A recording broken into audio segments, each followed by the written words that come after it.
세상에서 가장 큰 비극이 있다면 그것은 가난한 게 아닙니다. 못 배운 것도 아닙니다. 그것은 사랑받지 못하고 사랑하지 못하는 것입니다. 엄마가 더 이상 자기를 사랑하지 않는다고 느끼는 10대 딸 아이의 마음을 여러분 짐작할 수 있겠습니까? 늙었다고 자식에게 버림을 받는 70대 노인의 마음은 또 어떨까요? 더 이상 남편이 자기를 사랑하지 않는다고 느끼는 40대 여인의 마음은 어떨까요? 학교에서 친구들에게 왕따 당하는 아이의 어린 학생의 마음은 또 어떨까요? 오늘날 이 시대의 모든 폭력의 배후에는 사실은 사랑받지 못한, 그리고 사랑하지 못한 상처 때문에 그런 문제들이 생긴다고 느껴집니다. 소나 돼지는 사랑 때문에 죽지 않습니다. 여러분, 애인이 변심해서 죽은 돼지를 보신 적이 있으신가요?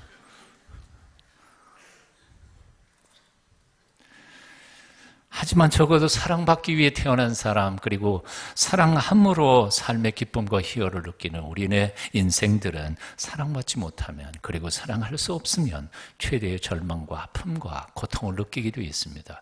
그래서 심지어는 죽을 수도 있는 것이죠. 바로 이런 점에서 가장 악한 죄는 살인이 아니라 사랑하지 않는 것일 것입니다.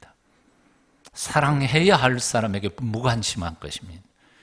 따뜻한 눈길 하나면, 따뜻한 말 한마디면 오해와 아픔이 다 눈 녹듯이 쓰러질 텐데에도 비정한 마음으로 차가운 눈빛으로 사람에게 대하는 것, 이것이야말로 가장 큰 죄악이라 생각합니다.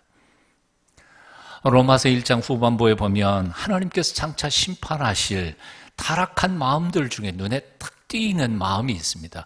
무정한 마음이라고 표현하고 있습니다. 디모데후서 3장에도 고통당하는 말세의 특징 중에 한 가지 나오는 게 있죠. 무정한 마음.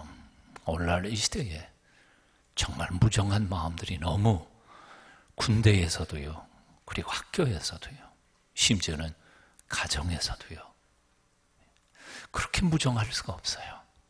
어떻게 자식을 그렇게 내버려 둘 수 있을까요?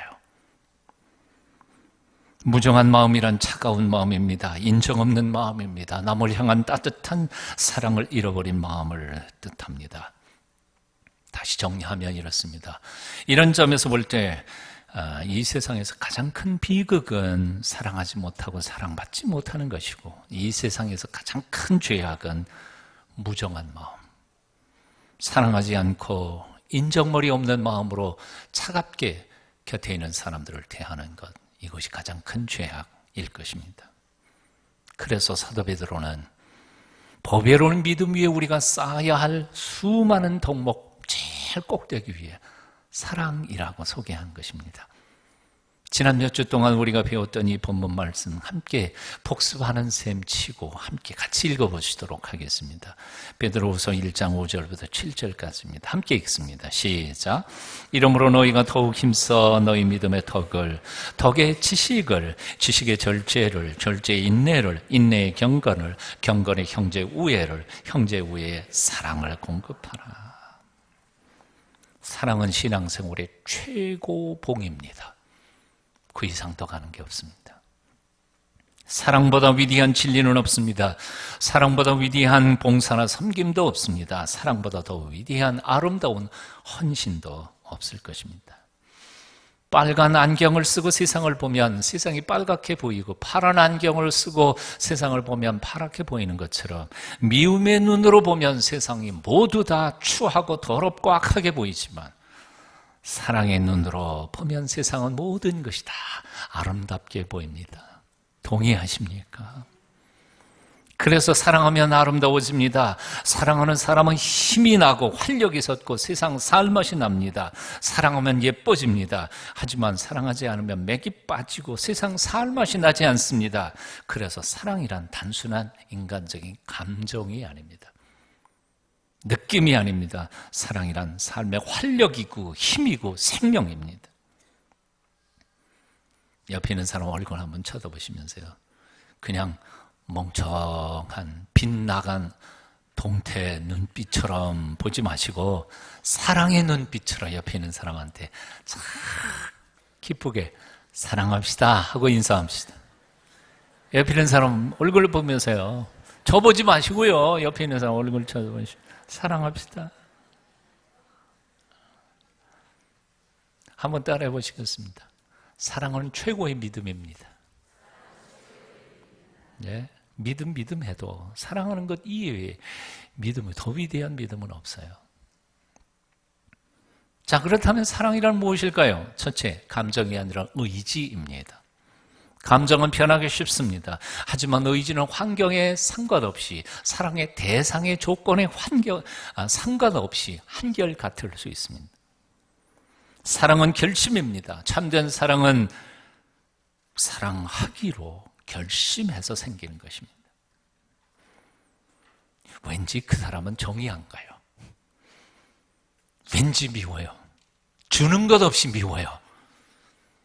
이런 말을 하는 사람은 성경 속에 나타난 사랑의 의미를 전혀 알지도 못하는 사람입니다. 진정한 참된 사랑이란 그런 거 아니거든요. 감정적 사랑은 항상 변하게 되어 있습니다. 무드를 따라가는 사랑은 쉽게 변질되게 되어 있습니다. 하룻밤 술집에서 만난 풋사랑이 오래갈 것이라고 생각하는 사람은 정말 어리석은 사람입니다. 사랑에는 감정적 요소가 없는 것 아닙니다만, 그러나 정말 진정한 참된 사랑은 거의 99%가 의지입니다. 의지. 우리 부모님 때의 어르신들은 다 연애해서 결혼하신 분들이 별로 없습니다. 뭐 그런 신여성도 사실은 있기는 있었겠지만, 저희 어머님은 15살에 시집 오셨습니다. 그런데 제일 먼저 우리 아버지를 본 때가 언제냐면 결혼하는 날 이렇게 보고 처음 보신 거예요. 결혼하는 날 처음 우리 아버지를 보신 거예요. 결혼하기 1년 전에 외할아버지가 어머니한테 말씀하시더랍니다. 야, 네 신랑감 봐놨다. 얼굴이 새빨개지면 14살짜리가 그러지 않겠어요? 얼굴이 새빨개지면서 도망가 버렸대요. 얼마 지난 다음에 날짜 잡았다. 그리고 날짜 잡고 결혼식 올리는데 올리는 그 순간에 이렇게 본 거죠. 그래서 제가 물어봤어요. 엄마, 아버지 어떻게 보입니까? 키도 쬐끄맣고 새까만 게 되게 못생겼더라. 그 얘기를 듣는 아버지가 옆에서 피식이 웃고 계셨습니다. 제가 짓궂게 이렇게 물어봤지. 엄마, 그때 도망가 버리지 그랬어. 그랬으면 저는 이 세상에 존재하지 않았을 거예요. 어디 그럴 수 있냐? 그러고 웃으셔요. 그런 어른들이 한평생 정말 연애 감정이라는 게 있었겠어요. 그런데 이제서 가만히 돌이켜서 생각해 보면 요즘에 연애하고 결혼한 젊은 부부들보다 우리 어르신들은 결혼 생활을 잘 못했을 것 같죠? 아닌 것 같아요.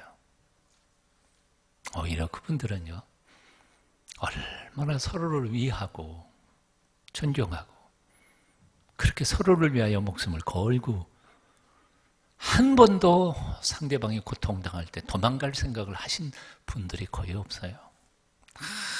곁에 끝까지 자리를 지키고 사랑하셨던 거예요. 왜 그럴까요? 이유는 간단합니다. 사랑은 감정이 아니라 의지이기 때문에 그렇습니다. 요즘 사람들은 너무 쉽게 만났다가 너무 쉽게 헤어집니다. 돌이켜보면 평생 서너 번씩 결혼했다가 헤어지는 사람들도 요즘 심심치 않게 봅니다. 그런 사람들보다 우리의 어르신들이 결혼 생활을 불행하게 살았다고 생각하십니까? 전혀 그렇지 않습니다. 참된 사랑은 의지입니다. 사랑하라고 명령하신 하나님의 명령 앞에 순종하는 순종의 행위가 바로 사랑입니다. 그러므로 사랑하십시오. 조건 따지지 말고 사랑하십시오. 이유 대지 말고 그냥 사랑하십시오. 사랑하라 했으면 사랑하는 겁니다. 그럴 때 진정한 참된 사랑이 생기는 것입니다. 믿으세요? 이것이 바로 믿음으로 사랑하는 비결입니다. 믿음으로 사랑하는 비결. 사랑은 두 번째로 행동입니다. 사랑은 명사가 아니라 동사라고 했습니다. 저희 청년 시절에 저에게 거의 엄청난 감동을 주셨던 김중근 목사님, 그분은 노래처럼 항상 이렇게 불렀습니다. 종은 울리기 전까지는 종이 아니다. 노래는 불리기 전까지는 노래가 아니다. 사랑은 사랑하기 전까지는 사랑이 아니다. 고린도전서 13장 4절 이하는 사랑에 대하여 구체적으로 이렇게 정의하고 있습니다. 사랑은 오래 참고 사랑은 온유하며 투기하는 자가 되지 아니하며 사랑은 자랑하지 아니하며 교만하지 아니하며 무례히 행치 아니하며 자기의 유익을 구치 아니하며 성내지 아니하며 악한 것을 생각지 아니하며 불의를 기뻐하지 아니하며 진리와 함께 기뻐하고 모든 것을 참으며 모든 것을 믿으며 모든 것을 바라며 모든 것을 견디느니라. 이 사랑의 정의 중에 단 한마디도 철학적 개념, 컨셉이 없어요. 명사가 없어요. 추상적인 의미가 없어요. 다 행동으로, 동사예요. 그야말로 사랑한다면 움직이는 것이고 실천하는 것이고 구체적으로 뭔가를 하는 것이 바로 사랑이라는 것이지. 요한일서 3장 15절 이하에서 이렇게 말씀합니다. 그 형제를 미워하는 자마다 살인하는 자니 살인하는 자마다 영생이 그 속에 거하지 아니하는 것을 너희가 아는 바라. 그가 우리를 위하여 목숨을 버리셨으니 우리도 이로써 사랑을 알고 우리도 형제들을 위하여 목숨을 버리는 것이 마땅하니라. 누가 이 세상 재물을 가지고 형제의 궁핍함을 보고도 도와줄 마음을 막으면 하나님의 사랑이 어찌 그 속에 거할까 보냐. 자녀들아, 우리가 말과 혀로만 사랑하지 말고 오직 행함과 진실함으로 하자. 사랑이 말이 생각이 아니라 행동과 실천입니다. 이런 이유 때문에 사실 구체적으로 실천적으로 사랑한다는 것은 어쩌면 그냥 마음속으로 필링으로 감정으로 사랑하는 것보다 아프고 힘든 것입니다. 사랑, 참된 사랑은 사랑하는 이의 잘못을 무조건 감사하는 것이 아닙니다. 사랑하기 때문에 사랑하는 이를 아프게 할 때도 있다는 것입니다. 어쩌면 사랑처럼 아픈 것이 또 없을 것이라고 생각이 듭니다. 우리의 사랑이 얄팍한 감정이 아니고 정말 상대를 아끼고 위하는 참된 사랑의 감정이라면 때로는 사랑하기 때문에 매를 들기도 합니다. 사랑하기 때문에 몰이할 때도 있습니다. 사랑하기 때문에 뼈아픈 이야기도 해야 할 때가 있더란 말이죠. 그저 그 사람 앞에서 아첨만 하는 것은 진정한 참된 사랑이 아닙니다. 오히려 앞에서는 뼈아픈 충고를 하고도 뒤를 돌아서는 피눈물 흘리는 기도로 중보기도 하는 것이 진정한 사랑일 줄로 믿습니다. 그럼에도 불구하고 우리는 얼마나 자주 내게 아첨하는 사람을 나를 사랑한다고 착각하는지요. 내게 사랑의 충고를 하는 이를 나를 미워한다고 오해하는지요. 그래서 사랑에는 반드시 분별력이 있어야 합니다. 분별력이 있어야 합니다. 진정한 참된 사랑을 분별할 수 있는 지혜, 그리고 진정한 참된 사랑을 할 수 있는 과감한 헌신과 희생이 있어야 합니다. 동순교회 와서 얼마 안 돼서 어느 모 권사님을 제가 많이 오해를 했습니다. 연세 많으신 늙으신 어머님 권사를 들들 볶습니다. 거의 80 넘어 90이 가까이 다 되는 할머님 권사님을 그냥 집에 가만히 못 있게 끌어내요. 그리고 끌고 다녀요. 새벽기도도 끌고 오고. 아프다 그러는데 그 딸내미 권사님이 뭐라 그러는 줄 알아요? 엄살 부리지 말고 일어나요. 세상에 이런 못된 딸이 어디 있어요? 근데 얼마 후에 제가 알아보니까 그 따님은 권사님이 늙으신 어머니가 빨리 더 쇠약해지지 않도록 하기 위하여 일부러 들들 볶고 있는 것이었습니다. 여러분 질문 한번 해볼까요? 누가 친정어머니를 더 사랑하는 사람일까? 어머니 가만히 계세요. 괜히 나돌다가 다리 부러지기도 하고 넘어지면 다치기도 하고 그런 사람이에요? 아니면 힘들어도 빨리 일어나세요. 들들 볶아서 끌고 다니는 사람이에요. 대답은 여러분들이 알아서 들으시고요. 성숙한 부모는 자식에게 매를 들 줄 압니다. 철이 든 자식은 부모의 아픈 매에서 오히려 그 사랑을 깨닫습니다. 그러므로 사랑하는 여러분, 달콤한 아첨에 속지 않으시기를 바랍니다. 오히려 사랑하는 이의 매와 충고에 기뻐하며 그것에 자기 자신을 성숙시켜가는 하나님의 사람들이 될 때 하나님께서 우리를 통하여 영광 받으실 줄로 믿습니다. 사랑은 말이 아닙니다. 아프지만 행동하는 것입니다.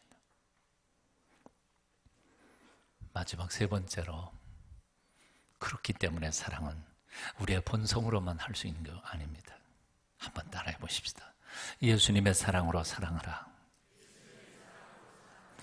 우리는 우리의 힘으로나 재주나 노력으로는 절대로 남을 사랑할 수 없는 사람들입니다. 심지어는 남편조차 아내조차 내가 낳은 자식놈조차 내 의지와 감성만 가지고는 진정으로 사랑할 수 없는 사람들입니다. 왜냐하면 우리 인생들은 본질적으로 이기적이기 때문에요. 본질적으로 자기중심적이기 때문에, 본질적으로 계산적이기 때문에 그렇습니다. 미숙한 부부가 부부싸움 할 때 제일 먼저 등장하는 레퍼토리가 뭔지 아시죠? 뭐예요? 다 했으면서 모르는 척. 내가 당신을 위해서 얼마나 희생했는데 당신이 나한테 해준 게 뭐야? 그러지 않았어요? 예, 우리 동순교회 교인들은 그러지 않았나 봐요. 참 아멘이에요. 상대방이 내게 해준 거, 내가 상대방에게 해준 거, 요거를 딱 저울질하면서 내가 한 거에 비해서 상대방이 내게 더 많은 것을 해줬다 그러면 행복해지고 고맙고, 대신에 내가 손해봤다 그런 거 생각하면 억울해하고, 이게 무슨 부부간의 사랑이냔 말이에요. 그건 진정한 사랑 아니잖아요. 부모의 사랑에 가장 변질되는 순간이 언제인지 아세요? 이놈의 자식아, 내가 키울 때 얼마나 돈 많이 썼는 줄 아냐? 근데 한 달에 용돈을 요만큼밖에 못 가져와? 벌써 부모의 사랑, 그 성숙하고 고결한 사랑이 거기서 변질되기 시작하는 순간이에요. 그놈한테 투자한 거, 내가 받는 거 계산해 보니까 손해봤거든요. 그건 사랑이 아니에요. 그건 품앗이지. 저 시장 바닥에서나 투자하고 이익만 남기는 거지. 그런데 솔직하게 얘기하면 우리는 본능적으로, 본성적으로 그걸 계산하고 있습니다. 너나 할 것 없이 계산하고 있습니다. 왜? 우리는 본성적으로 이기적이니까요. 계산적이니까요. 자기중심적이니까요. 그래서 우리의 본능과 우리의 생각으로는 우리는 서로를 온전한 사랑으로 사랑할 수 없습니다. 사랑했기 때문에 더 사랑하려고 결혼한 부부 사이에도 본성적인 사랑으로는 사랑할 수 없습니다. 내가 낳은 자식놈, 그 자식놈도 내가 그렇게 사랑할 수 없어요. 바로 그래서 우리는 참된 사랑을 하기 위하여 하나님 앞에 매 순간 엎드려야 합니다. 나를 위해 기꺼이 죽어주신, 피 흘리신 예수 그리스도의 사랑의 표현인 십자가 앞에 날마다 엎드려 그 사랑을 배우고 익히고 훈련받아야 합니다. 그 사랑을 힘입어서 우리는 남을 사랑할 수 있는 것입니다. 우리의 사랑은 마치 달과 같습니다. 달은 본래 빛을 낼 수 없는 지구와 똑같은 흙덩어리였습니다.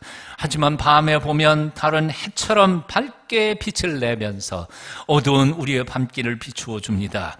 왜? 태양에서부터 오는 빛을 받아서 반사하기 때문입니다.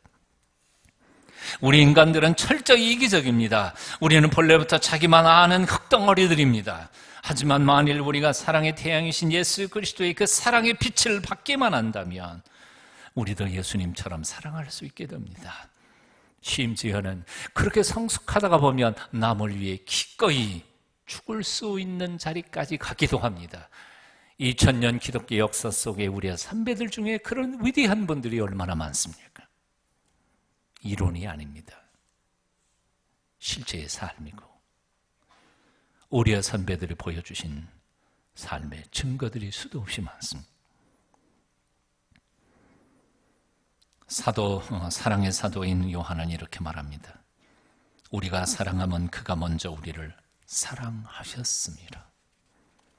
그의 사랑을 받을 때 흙덩어리 같은 우리도 주님처럼 사랑할 수 있는 사람으로 성숙해 갑니다. 십자가 사랑의 기적입니다.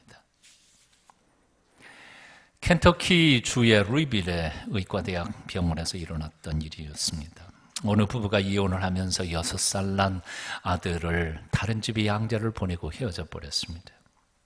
이 아이는 그 후 양부모 밑에서 자랐는데 그 양부모는 걸핏하면 이 아이를 폭행하고 때리고 쥐어받고 심지어는 아이만 홀로 남겨놓고 자기들끼리 여행을 수십일 동안 다녀오기도 했습니다. 본래 미국에서는 법적으로 이렇게 안 되죠. 미성년자를 홀로 남겨놓으면 걸리죠. 양부모에게 학대를 받으면 받을수록 아이는 자기를 버리고 떠났던 친부모를 원망하기 시작했습니다. 그래서 이 아이는 12살 때부터 시퍼렇게 날이 선 칼을 몸에 품고 다녔습니다. 자기를 버린 친부모를 만나서 복수할 생각 때문이었습니다. 가슴에 거듭하여 쌓인 이 아이의 원한은 드디어 22살 때 자신의 위를 상하게 해서 결국 위의 절반을 잘라내는 수술을 합니다. 하지만 퇴원한 후 8개월 만에 다시 입원해서 위의 나머지 절반마저도 잘라내야 했습니다. 그럼에도 불구하고 6개월 만에 3번째로 그는 다시 입원하고 맙니다. 병원에서 의사들이 그를 계속해서 진단하다가 결국 수술이 아니라 정신과적인 치료가 필요하다는 사실을 결론으로 내렸습니다. 정신과 의사들이 그를 상담을 통해서 치료를 시작했습니다. 그리고는 이 사람의 위가 망가진 것은 친부모에 대한 원한과 미움에서부터 비롯됐다는 사실을 발견하게 됩니다. 이것을 치료하기 위해서는 친부모를 만나 서로 용서하고 용서받으며 그 한을 풀어내기 전까지는 불가능하다는 사실을 발견하고 원목과 협조를 해서 수소문 끝에 부모를 찾아냅니다. 아버지는 이미 세상을 떠났다는 사실을 발견하고 결국 살아남아 있는 어머니를 찾아 병원 원목실에서 함께 만나게 됩니다. 아들은 며칠 동안 자기 어머니를 아예 쳐다보지도 않은 채 욕만 퍼부어대고 있었습니다. 그런 아들을 바라보며 어머니는 하염없이 울며 용서를 빕니다. 얘야, 내가 잘못했다. 내가 잘못했다. 결국 사흘 만에 아들은 어머니의 가슴에 얼굴을 묻고 울기 시작합니다. 그리고 눈 녹듯이 그의 한이 풀리면서 며칠을 울고 부둥켜 안고 함께 울던 모자는 마침내 서로를 진정하고 용서하게 됩니다. 그때부터 아들의 위에 기적이 일어났습니다. 위 벽을 녹이던 강한 산성의 소화액이 줄어들면서 위는 저절로 스스로 치유되기 시작했던 것입니다. 얼마 후에는 그는 수술도 하지 않은 채 완쾌되어서 퇴원을 합니다. 용서와 사랑이 만든 기적이었습니다. 2차 세계대전 당시에 크리스찬 건축 설계사였던 휘셔라고 하는 사람이 아우슈비츠 수용소에 갇혀 있었습니다. 점점 기력을 잃고 죽어가던 한 사람이 곁에 있었는데 웬일로 자기에게는 그 따뜻한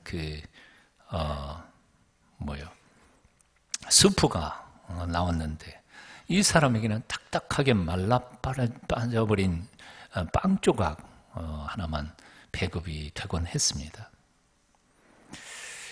이 죽어가는 기력을 잃고 죽어가는 사람이 그 따뜻한 수프를 먹고 싶어서 자기 빵하고 바꿔 먹자 그렇게 요청을 했는데 자기도 그 말라빠진 빵 조각을 침하고 섞어서 이렇게 먹기가 참 싫었는데 그래도 죽어가는 사람의 요청이니까 할 수 없이 바꿔줍니다. 그렇게 아마 오랜 세월 동안 바꿔 먹고 그랬었던가 봅니다.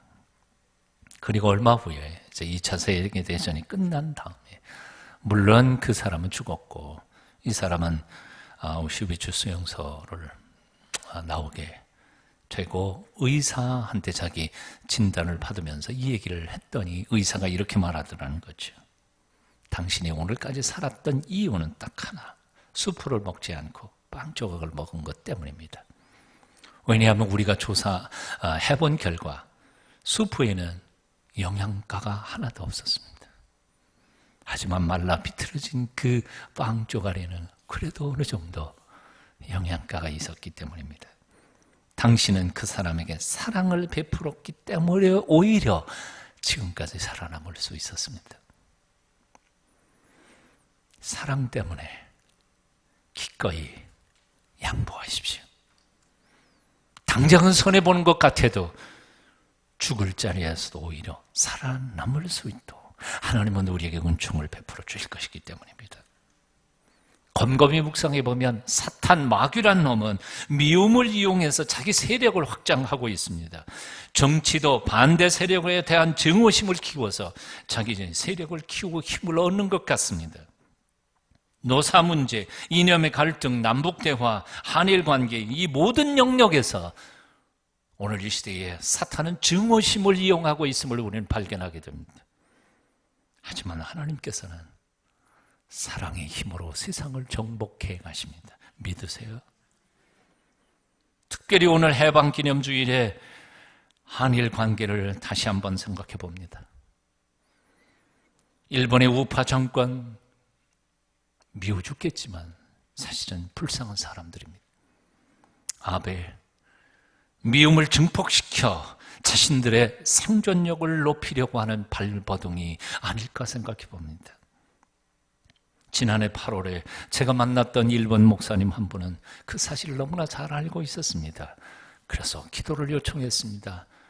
우리를 불쌍히 여겨 주십시오. 우리를 위해 기도해 주십시오. 정치적인 대립, 증오심을 강화한 힘의 경쟁은 결국은 모두 망할 것입니다. 모두 망합니다.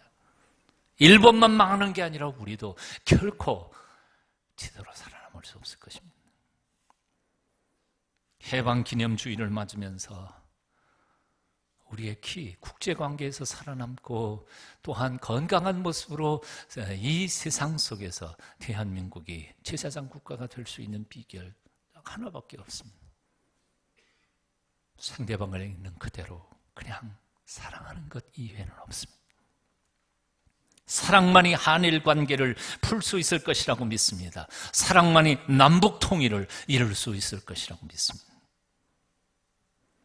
해방기념주의를 맞으며 일제 때 동경 감옥에서 죽어갔던 학생 시인 윤동주의 시를 마지막으로 읽어드리고 싶습니다. 죽는 날까지 하늘을 우러러 한 점 부끄러움이 없기를. 잎새에 이는 바람에도 나는 괴로워했다. 별을 노래하는 마음으로 모든 죽어가는 것을 사랑해야지. 그리고 나한테 주어진 길을 걸어가야겠다. 오늘 밤에도 별이 바람에 스치운다. 1941년 11월 20일.